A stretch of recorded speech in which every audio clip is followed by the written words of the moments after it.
Hello, and welcome to the 31-Day Master the Weight Loss Mindset Challenge. I'm Heather K. Jones. I'm a registered dietitian and a wellness coach. And during this free training today, I'm going to show you exactly how you can set yourself up for long-lasting weight loss and wellness success. This truly is an entirely new way to create lasting change in your life, a kinder, a saner, and a much easier way. And I'm so excited to share this with you. And I'm also so thankful that you're taking the time to be here with me today. So you are in the right place. If you struggle with weight anxiety, emotional eating, overeating, or body image issues of any sort, you are also in the right place. If you're tired of feeling overwhelmed, powerless, or ashamed about weight or food, this is also for you. If you already know what to do to make a healthy change, but you're just not doing it, or if you've lost the weight or changed your life in positive ways in the past, but nothing ever sticks, and believe me, I know how frustrating that feels. And if you're open-minded and ready to change the way you eat and think and live, then this is definitely for you. Basically, if you want to feel and look your best, and who doesn't, right? And if you want to develop a healthier and a happier relationship with food and with yourself, then you are in the right place. So here's what we are covering in today's training. First, I'm going to share a little bit about my professional background and my personal struggles and how these things have really shaped my unique approach to weight loss and wellness. I will also share the biggest and the most common weight loss mistake. I see this all the time in the world of weight loss and with my clients. And once you stop doing this, your weight loss journey is so much smoother. We will also talk about the one thing you need to do to easily manage your weight or your food anxiety. And up next, I will share a surprising 1-minute exercise that will help you honor your body without losing a pound. And then finally, I will talk about why you don't need willpower to change your life or to change the way that you eat. And be sure to stick with me until the end because the last few slides of this training are the most important. So we're going to be covering a ton of material today. So before we jump in, just take a minute to get fully prepared to be here. Just shut off any extra programs you have running in the background, like Facebook or Gmail or anything that could distract you. Turn your phone to mute and just really commit to being here with me for the next hour or so and really make this your time. So you can press pause, get prepared to be here, and then come on back. All right, so let's start with a little bit about my backstory and why I am uniquely qualified to do this work. So we'll start with my professional background. As I mentioned, I'm a registered dietitian and a wellness coach, and I've spent the last 20 years working in the field of health and weight loss. I'm also the founder of Feel Better, Eat Better, an online program designed for women who struggle with emotional eating, food, or body image issues of any kind. I am also a health journalist and the author and co-author of several health books, written with the editors of some top lifestyle magazines, including Good Housekeeping, Prevention, and Self. I also have 5 years experience working with the Oprah team as a nutrition consultant for The Best Life by Bob Greene, who is Oprah's personal trainer. I also spent 7 years working for the nonprofit health group, the Center for Science in the Public Interest, and its award-winning newsletter, Nutrition Action. And most recently, I have been working with the fantastic brand Skinny Taste. I'm the Skinny Taste dietitian and the nutrition expert and co-author for the New York Times bestselling Skinny Taste cookbooks. I really love Skinny Taste. I love Gina Homolka, the creator of Skinny Taste. She's so talented and so kind, and her food is incredible. I can tell you with certainty that you will love these recipes. They're exactly what good food should be. They're healthy, they're loaded with good-for-you foods, and most importantly, they are delicious. So if you don't know about Skinny Taste, please check her out at skinnytaste.com. And while my professional background certainly makes me qualified to do the work that I do, I want to tell you a little bit about my personal experiences because it's really these things that have shaped my outside-the-box approach to food and weight. So my personal struggles and my story with food and weight really starts with my father. My father, who recently passed away from health issues related to his weight, was around 100 pounds overweight, and he struggled with his weight and food for as long as I can think back. And my childhood was really fraught with weight and food worries via my mother. She didn't want my two sisters and I to struggle the same way that my dad did. So growing up, we were always talking about diets and weight and food and how difficult it is to stay at an ideal weight. My mom also enforced a ton of food rules in my childhood home. There were all these food restrictions and all these forbidden foods, the things that we were allowed to eat, the things we were not allowed to eat. And it was just a very food-focused, weight-focused childhood home. And diets were just a constant topic of discussion. And my dad's inability to stay on one was a never-ending source of conflict. My dad was always on some diet, hospital-controlled liquid diets, frozen food diets. There was always a new diet, and he was always sneaking foods and breaking the diets. And even if he managed to lose some weight on whatever diet plan he was forced to follow, he always put the weight back on. And unfortunately, my dad had every diet-related disease you can imagine. He had diabetes, he suffered from 2 heart attacks, he was constantly in and out of the hospital because of his poor health. And the last 10 years of his life, honestly, they were so difficult because of his health, and he struggled, and his attachments to food and his emotional attachments to food got worse as he aged. So this work is very personal to me. And at a very young age, I learned that food was not something you enjoyed, it was something that you feared. And not surprisingly, by the time I was a teenager, I was really paranoid about my weight, and I was really paranoid about food. I was convinced that I was going to end up just like my dad unless I was really careful. So when I went away to college, I naturally wanted to learn more about nutrition and health and food. On one level, I wanted to find out what I could do so I didn't end up like my dad, but on a deeper level, I also wanted to help my dad. And I wanted to help anyone else who struggled with health and weight, because I had seen firsthand the suffering and the struggle around food and weight and nutrition, and I wanted to help. But the funny thing is, the more I learned about nutrition and health, the more dysfunctional my own relationship with food became. It didn't get better once I had more information. It got much, much worse. I was binging on all the forbidden foods I wasn't allowed to have growing up, and then I was severely restricting food and depriving myself for days and weeks at a time. I was constantly putting myself on these really strict diet plans, and I was also falling off the diet plans as well.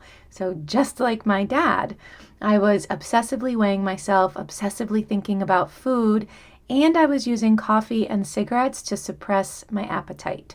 And not surprisingly, I was losing and gaining the same weight again and again and again. And it was this exhausting cycle that went on for many, many years. And I thought it was embarrassing because by the time I was a dietitian and a nutrition professional working at a well-respected nonprofit health group, I had developed a seriously dysfunctional and unhealthy relationship with food. I was supposed to be the professional telling other people what to do, and I just had this very dysfunctional relationship with food, very uncomfortable. And truthfully, my warped relationship with food was really just the tip of my unhealthy iceberg, because by my late 20s, my entire life was falling apart. My marriage was coming to an end, my career was stagnant, and my health was in ruins. I wasn't just binge eating, I was also binge drinking, I was doing a ton of drugs, I was smoking, and I was partying all the time. I was treating my body and my life with absolutely no respect. I was unhappy, I was depressed, and deep down, I was so ashamed. I had so much guilt for the way I treated myself and my body. And it really felt like I was stuck because even though I desperately wanted to make a change and to live a healthier and a happier life, every single time I would try to make a change, no matter what, no matter how hard I tried or how committed I was to making a change, and no matter how much information I had, I would always eventually slide right back into these unhealthy behaviors in my life. And this went on for over a decade, so a really long time, and I felt lost and desperate, and I didn't understand. How could I want to change with all of my heart and still continue to sabotage myself over and over and over again? I didn't know how to get unstuck. And I know if you're watching this, you probably understand what that feels like. And it's incredibly frustrating. And I just thought there must be something wrong with me. I thought that everybody else had it all figured out and that I was just flawed or broken in some way. And when my marriage came to an end when I was 31, things really fell apart for me. I started to have panic attacks, like 5 to 10 panic attacks a day. And I really felt like I was on the verge of a complete nervous breakdown. And during this divorce, I'd moved into this tiny apartment. It was around 400 square feet. And I remember I would sit in that little apartment and I would say to myself, what is wrong with me? Why can't I change? Why do I keep doing this to myself? I felt helpless. I felt hopeless. And I was just so scared. I was alone. I was heartbroken. And I was deeply ashamed of who I had become and the life I was living. And even though this was by far the darkest and the most difficult time in my life, it was during this time that I really started to dig deep and I started to look for answers. I wanted to understand why I struggled so much. And thank goodness I found the tools and the teachers and the mentors that helped me make radical changes in my life. And by making the changes that I'm about to share with you today in this training, I was able to stop running around in self-destructive circles and to finally start healing myself and my life. And what I really did was this. I stopped trying to put a Band-Aid on my issues and I started to face my inner fears because my life was just ruled by fear back then. And I never, ever felt good enough. No matter what I did or what I weighed or how I looked or whatever, I just never felt good enough. And by facing my inner fears, I was able to do this. I replaced my self-loathing with acceptance.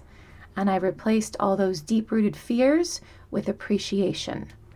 I replaced the mountains of guilt in my life with forgiveness.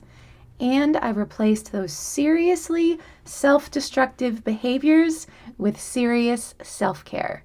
I discovered that happiness comes from within.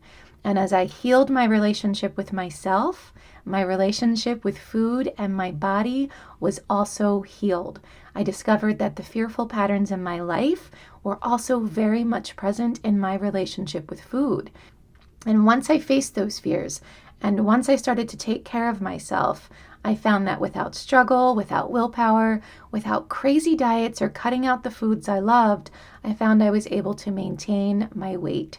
I stopped binge eating, I stopped binge drinking, I stopped smoking, I stopped doing drugs, and I formed a healthy relationship with myself. And now it's been over 15 years and my life is bigger and better and healthier than I ever thought possible. And it's not that my life is perfect, not at all. This is not about perfection, but how I handle my life and how I handle the issues in my life, because we all have issues, is so incredibly different. And I'm so thrilled to share this with you today because there is one thing that I know with all of my heart, and that is this. You are worthy of health and happiness and love. We all are, every single one of us. And it doesn't matter how many years or how many decades you have struggled. I know with all of my heart that you absolutely have the power to transform your relationship with your body and with food. You really do. I've not only drastically changed my own life using the tools that I'm sharing with you in this free training today, as a dietitian and wellness coach, I've helped countless clients do the same, and you can do it too. And it all starts with self-care. So what does self-care even mean? Because when I first heard the term self-care many years ago, I thought it was just about getting massages and manicures. But really, it's about a lot more than that, a whole lot more. And now I practice self-care on a daily basis.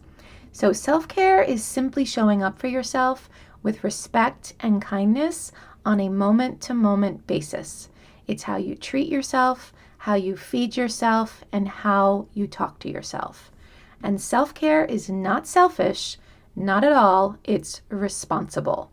It's focusing on solutions instead of complaining. It's treating yourself with kindness instead of criticizing and berating yourself. It's tending to your own emotional and physical needs.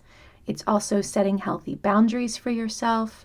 And it's loving and supporting and honoring all of you. And the more you act like you're worth it by treating yourself with respect, the more you enhance your self-esteem, the more your fears subside, and the more you feel driven to care for yourself. Plus, you have more energy and love to share with the people in your life. So it's really a win-win-win. Self-care not only helps you, it helps everyone around you. You become a better mother, a better partner, a better spouse, a better friend. And self-care and lasting weight loss starts in the mind. So we all have a constant stream of thoughts going through our minds. And often the thoughts are about what we don't like about our life and what we feel is going wrong in our life. We tend to obsess about the things we don't like about our body, the things we don't like about our weight, the things we don't like about our jobs, our relationships, our pasts, you name it.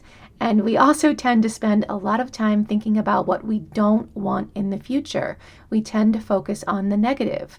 And most of the time, we're not even truly conscious of the things that we habitually think about. It's like this is all going on in the background and we're not paying attention to it. But our mental patterns are seriously powerful. Seriously powerful. And that's because our thoughts and beliefs, and a belief is just a thought that you think again and again, greatly influence our feelings, our actions, and our results. So here's how it works. So you have the conditions and the circumstances in your life, and then you have the thoughts and beliefs that you think about the conditions and the circumstances in your life. And your thoughts and your beliefs lead to your feelings or your emotions. And your emotions are what drive your actions. So your emotions lead to your actions. And your actions are, of course, what give you your results, right? So your thoughts lead to your emotions lead to your actions, and your actions lead to your results. And when you don't know this, you spend all of your time trying to change just your actions in order to get different results. You don't deal with the thoughts and the beliefs and the emotions that are driving those actions in the first place. And that's why trying to make a change in your life often feels like such a struggle. And this is the biggest and most common weight loss mistake, trying to lose weight by just changing what you eat or how much you work out. And don't get me wrong, those things are important, but you also have to change how you think. Because while you can't always control the conditions and the circumstances in your life, and you can't immediately lose 10 or 100 pounds, you can always change how you think about these things, right? So while you can't control what someone says to you, you can't control what your boss does, you can't control who your parents are, you can't change the body you were born with, and you can't go back in time and change what you did in the past. And like I said, you can't immediately lose 10, 15, 100 pounds. You can control how you think about all of these things. And you can control what you choose to believe about yourself and your life. And here's the thing.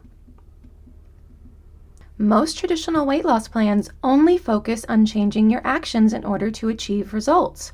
They focus on changing what you eat or how much you work out. They only focus on what you are doing. But in order to create long-lasting change, you have to change who you are being. You need to do this. You need to shift your thoughts and your beliefs. You need to let go of your mental blocks and stop self-sabotage. You need to get your emotional needs met without food, and you need to accept yourself and treat yourself with kindness and respect.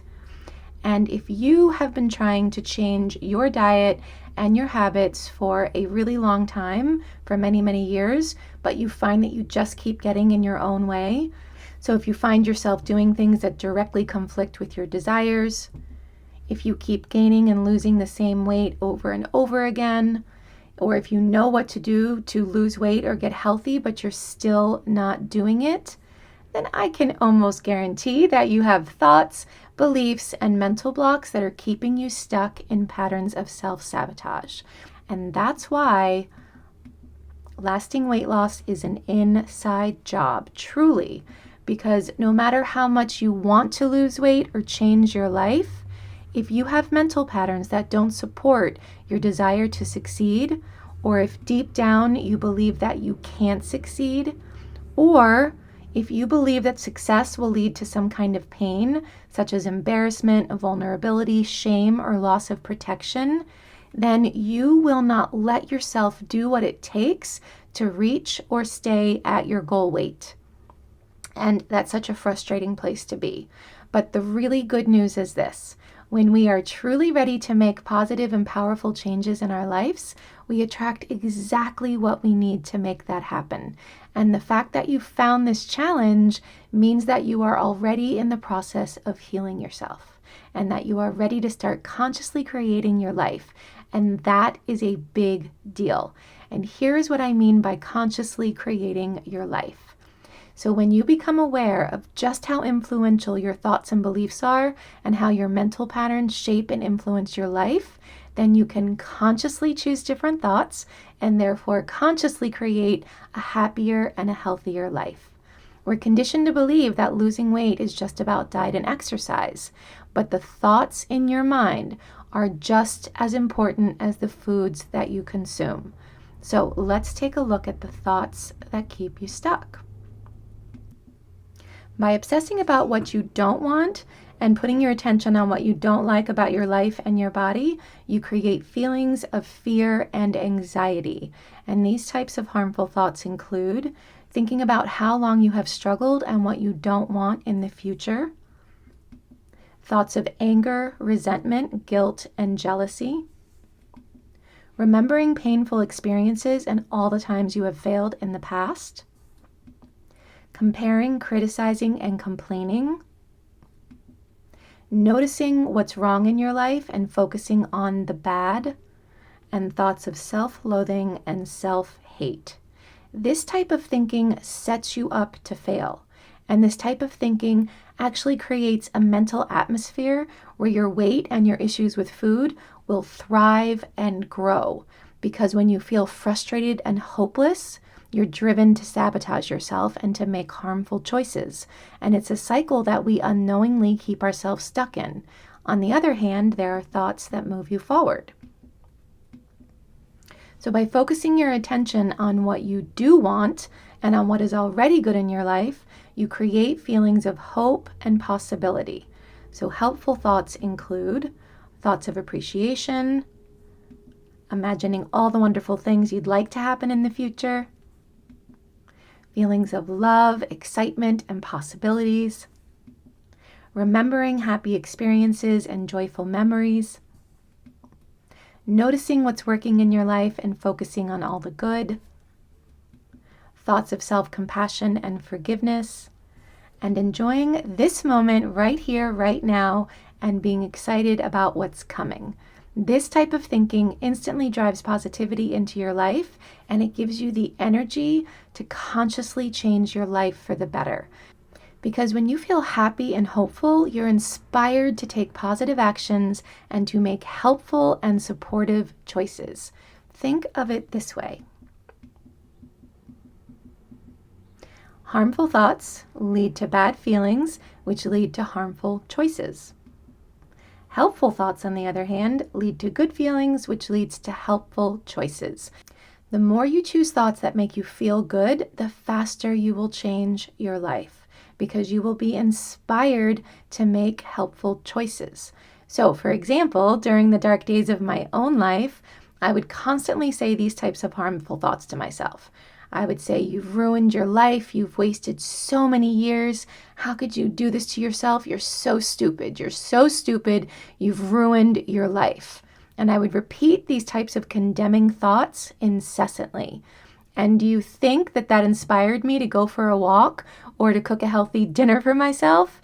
No, it didn't inspire me to try something new or to do something that was supportive.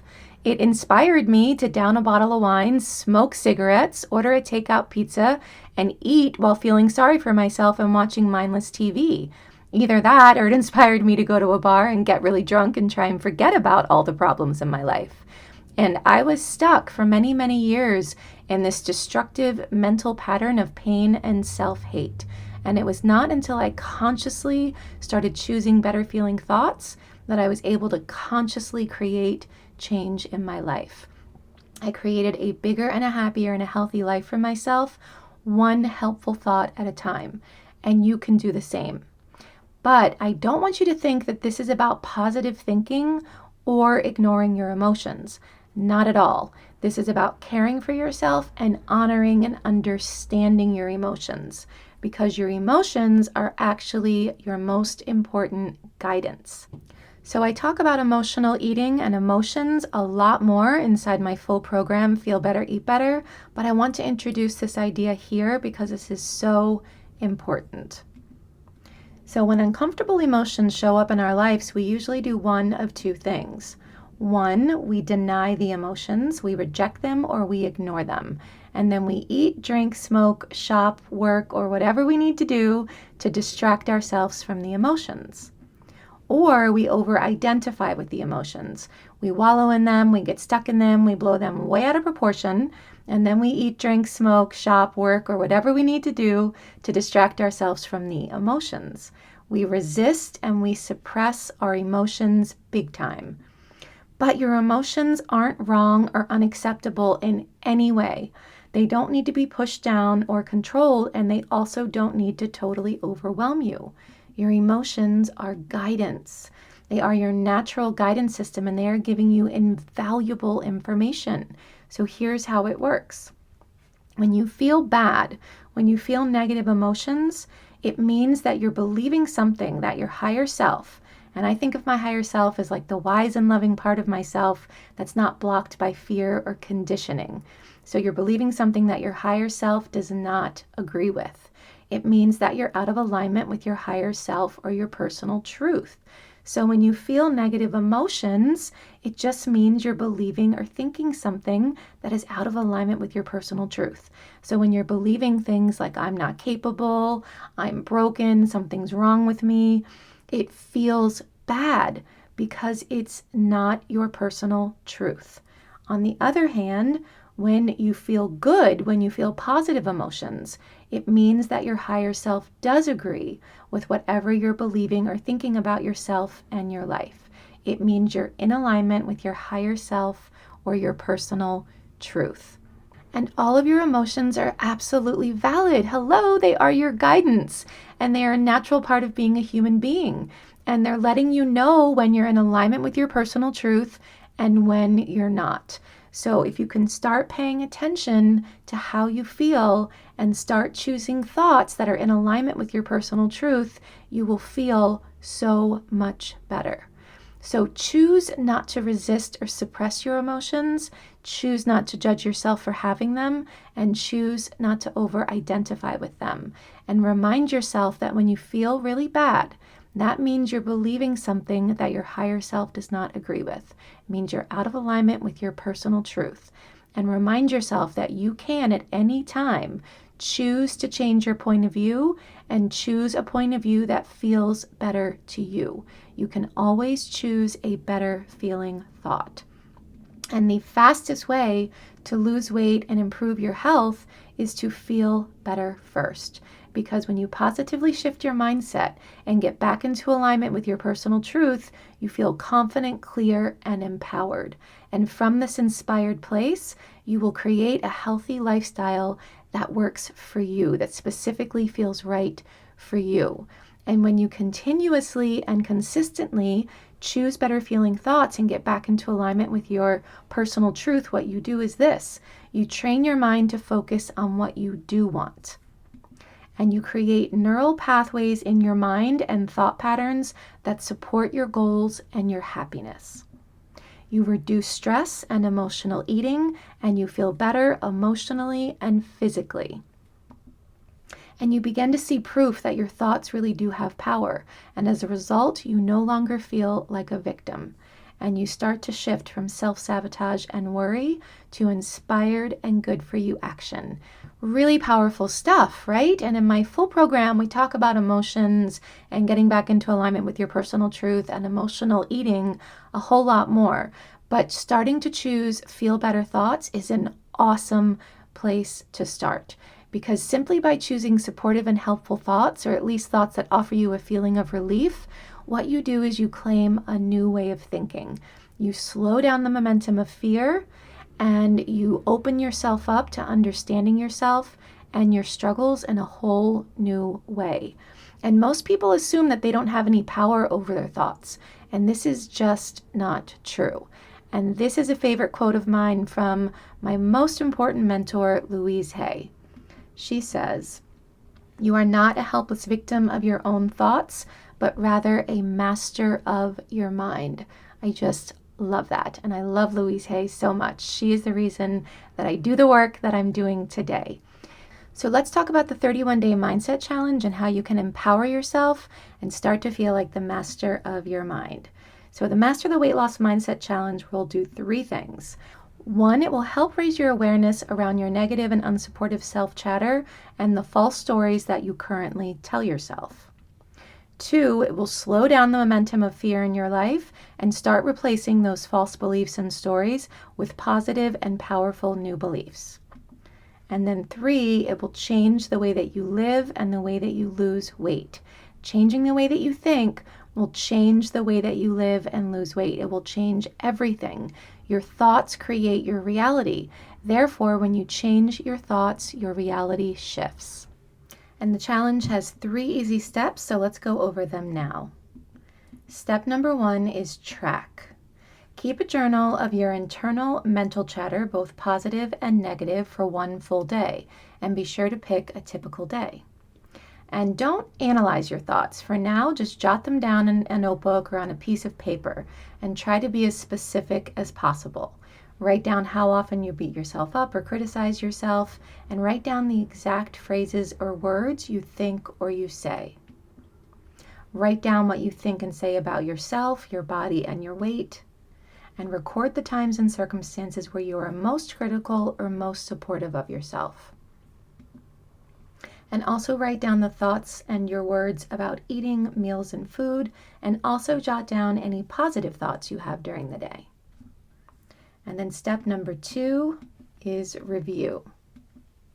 So spend at least 30 minutes carefully reviewing and reading your 1-day thought journal, and then contemplate or write by hand the answers to the following questions.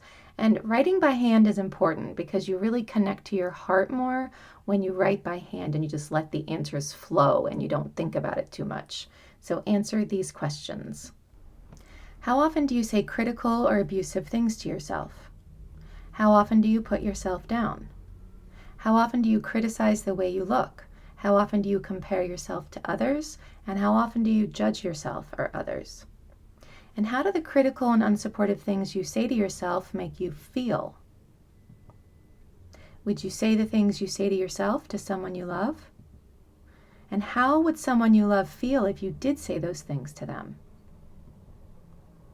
Are your thoughts about food and weight and eating helpful or harmful? And how often do you say supportive things to yourself? So just consider all that you learned when you tracked your thoughts for a day, and then ask yourself this one final thing. Can you see how important it is that you invest the time and energy into shifting your internal self-talk into supportive and feel better patterns? And then you can move to step 3, which is reprogram. So download and print the Master the Weight Loss Mindset PDF, and you'll find that in the challenge email that I sent to you. And this includes 31 days of affirmations. And let's talk about affirmations really quick, because you're using affirmations every minute of your life, whether you realize it or not, because every thought that you think and every word that you speak is actually an affirmation. We are all affirming our lives all the time.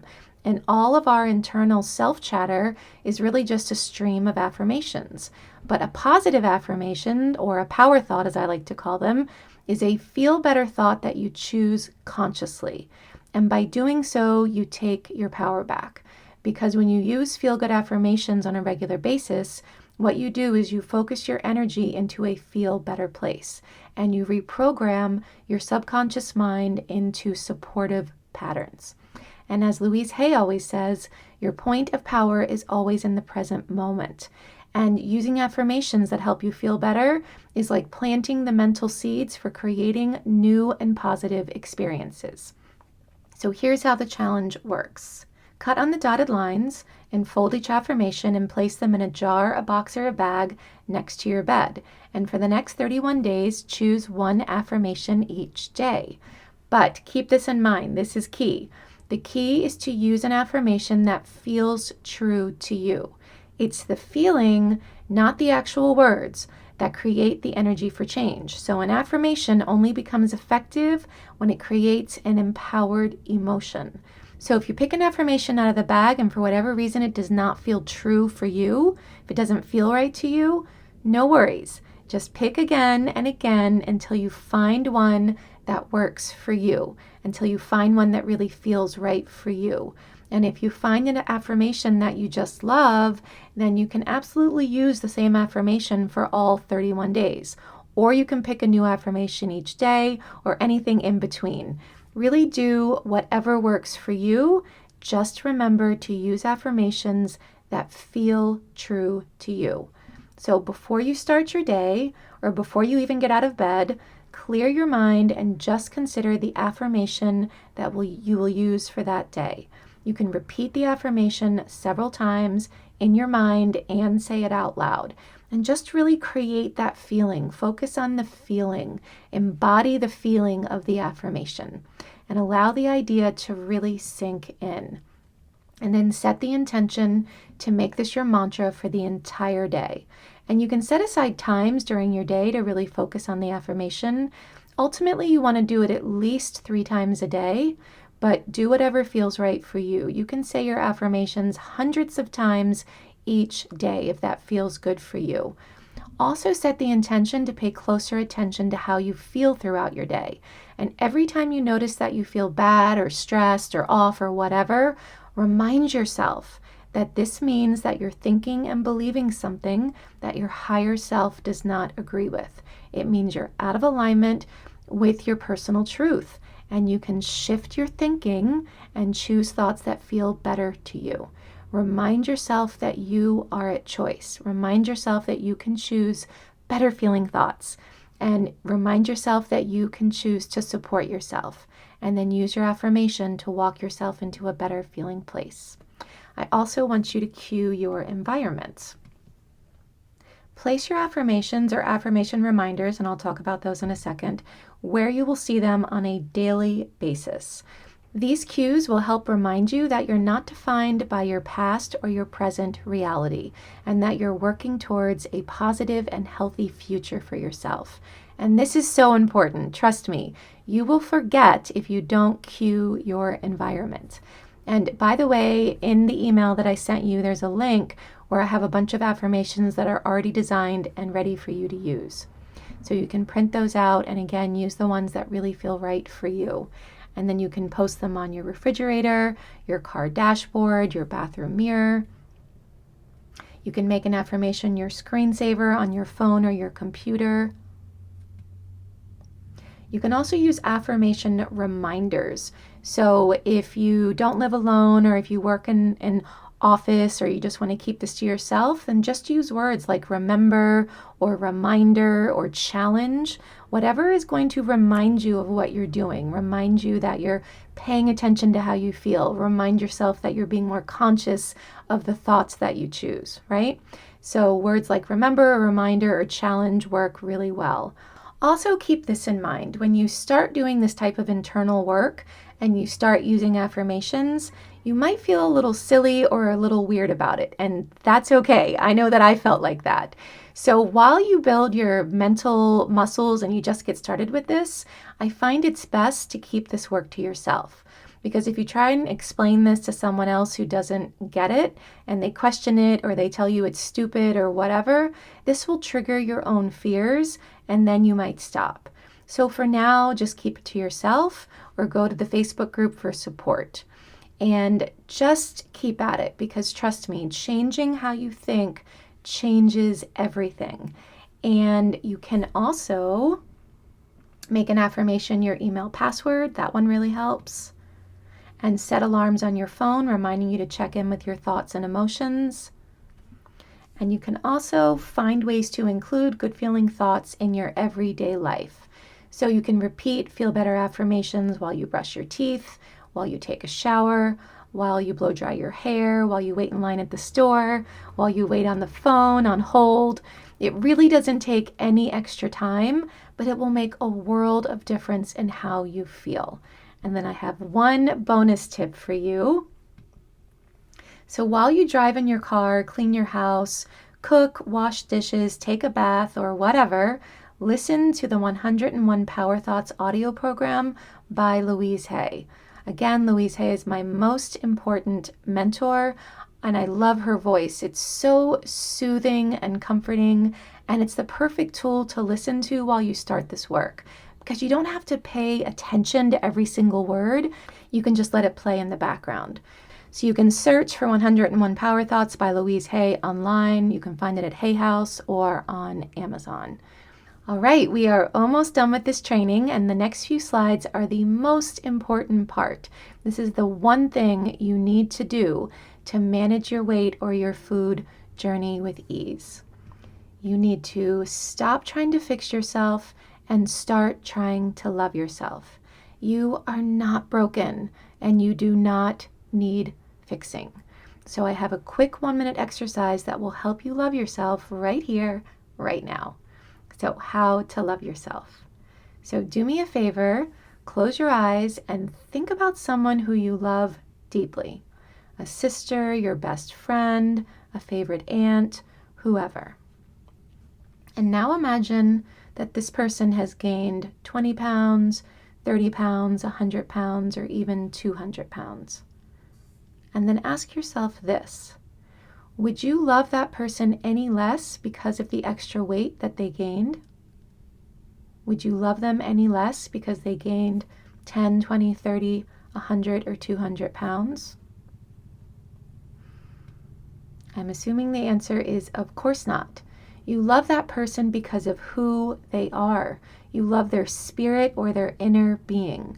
You love them because of who they are, not because of the size or shape of their body, right? And now ask yourself this. Can you give yourself that same consideration? Can you separate yourself from your body and see that you are an awesome and beautiful being who is worthy of love and kindness no matter what? Because you are enough. You are enough exactly the way you are. You are beautiful and worthy and lovable. We all are, every single one of us, and we forget that when we cloud our daily thoughts with criticisms, comparisons, and judgments, and when we tell ourselves that something is wrong with us, that we need to be fixed. Self-acceptance and self-love is not about being perfect or getting to an acceptable smaller size so that you'll be lovable or worthy. Not at all. You are worthy and lovable right now. Self-love is about accepting all parts of you, the struggles and the strengths. It's about being kind to yourself even when you have a bad day, even when you make a mistake, and even though you're not at the weight you want to be at yet. You can absolutely want to improve your life, but you don't have to wait until you lose 10 or 100 pounds to be good enough, to feel like you're good enough.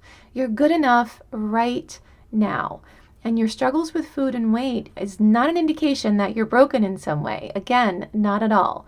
They're an invitation to treat yourself better. They're actually an invitation because you're not lacking motivation or self-control. What you're lacking is self-awareness and self-acceptance and self-trust. Again, you are not broken. Your body is just trying to tell you something important. And your weight and your issues with food are an invitation to start understanding yourself and your life in a much deeper way, to shift how you think, how you live, how you feel, and how you show up in the world every single day, to love and accept and care for yourself. Because when you fully accept yourself and when you support yourself from the inside out, you will naturally start to take better care of yourself. Think about it. Don't you treat someone different when you love them? Don't you care for them? And the same goes for yourself. So I want to share 2 recent posts from my Feel Better, Eat Better inner circle so you can see for yourself how powerful this inner work is. So first we have Kate, and Kate posted this on Instagram really recently. And I love this from Kate, and her outer transformation is clear. She's lost a lot of weight, but it's what Kate says that makes me, like I say here, it's her words and her point of view that make me smile and jump for joy. Kate says, "The picture on the right was taken last month. Weight is a funny thing because in actuality, the way to control it is quite simple. Good nutrition plus exercise. But for almost every overweight person, I'm betting there's some hurt, some sadness that is numbed out or softened by food, which is why it's consumed in excess and why diets and weight loss plans are so hard to stick to long term. But truly, forget about all those expensive pills and books and plans. The real secret to lasting weight loss, aside from diet and exercise, is learning how to love and believe in yourself. Because once you do, you will be unstoppable." I just love that. I'm going to say that again. The real secret to lasting weight loss is learning to love and believe in yourself. Because once you do, you will be unstoppable. From Kate. Love that so much. So true. And then this is Lynn. Lynn is also a part of Feel Better, Eat Better.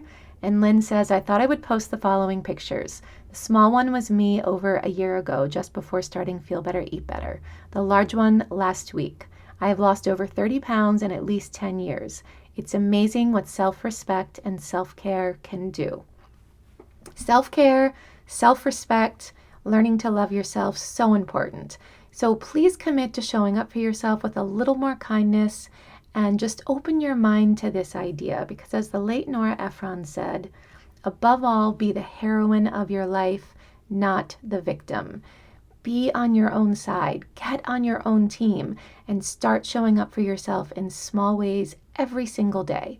You always have a choice. You can always choose to treat yourself with kindness. And no one's going to treat you better than you treat yourself.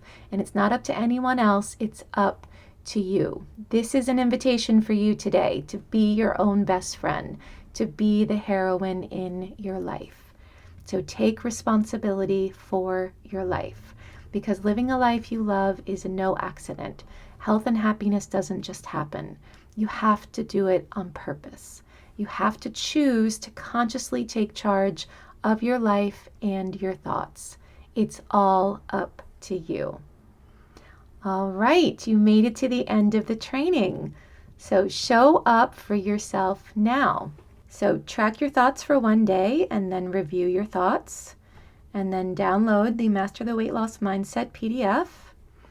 And then come on over to the Feel Better, Eat Better Facebook group. You'll find a link to join in your challenge email. And then you can post your daily affirmation in the Facebook group using the hashtag FBEB affirmation. And this group is amazing. It's such a good place to get support, and I'm in the group all the time. And then cue your environment. And then finally, get the 101 Power Thoughts audio program from Louise Hay. All right, that is the end. Thank you so much for sticking with me through this training. I know it's a lot of information to take in, so please listen to this as many times as you want to. Thank you again, and I will see you inside the Facebook group.